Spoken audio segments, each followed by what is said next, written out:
السلام علیکم ورحمۃ اللہ وبرکاتہ۔ ایک مرتبہ حضرت عیسیٰ علیہ السلام کی ملاقات ابلیس سے ہوئی۔ حضرت عیسیٰ نے دیکھا کہ شیطان 4 گدوں کو ہانک کر لے جا رہا ہے اور ان گدوں پر سامان بھی لدا ہوا تھا۔ حضرت عیسیٰ علیہ السلام نے شیطان سے پوچھا کہ ان گدوں کو کہاں ہانکائے جا رہے ہو اور ان پہ کیا لاد رکھا ہے؟ ابلیس نے کہا، تجارت کا سامان لدا ہوا ہے اور خریدنے والوں کو تلاش کر رہا ہوں۔ حضرت عیسیٰ نے پوچھا، پہلے گدے پر کیا سامان ہے؟ ابلیس نے کہا، ظلم۔ حضرت عیسیٰ علیہ السلام، کون خریدے گا؟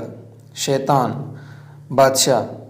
حضرت عیسیٰ علیہ السلام نے دوسرے گدے کے بارے میں پوچھا، اس پر کیا لاد رکھا ہے؟ ابلیس نے کہا، حسد۔ حضرت عیسیٰ علیہ السلام نے پوچھا، اسے کون خریدے گا؟ شیطان نے جواب دیا، علماء کرام۔ حضرت عیسیٰ علیہ السلام نے پوچھا، تیسرے گدے پر کیا لاد رکھا ہے؟ ابلیس نے کہا، خیانت۔ حضرت عیسیٰ نے پھر پوچھا، اسے کون خریدے گا؟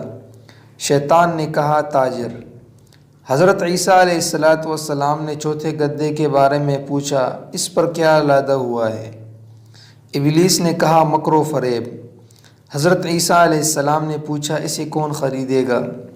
شیطان نے کہا، عورتیں۔ اللہ تعالیٰ سے دعا ہے کہ اللہ تعالیٰ ہم سب کو ان تمام بیماریوں اور مرضوں سے نجات نصیب فرمائے۔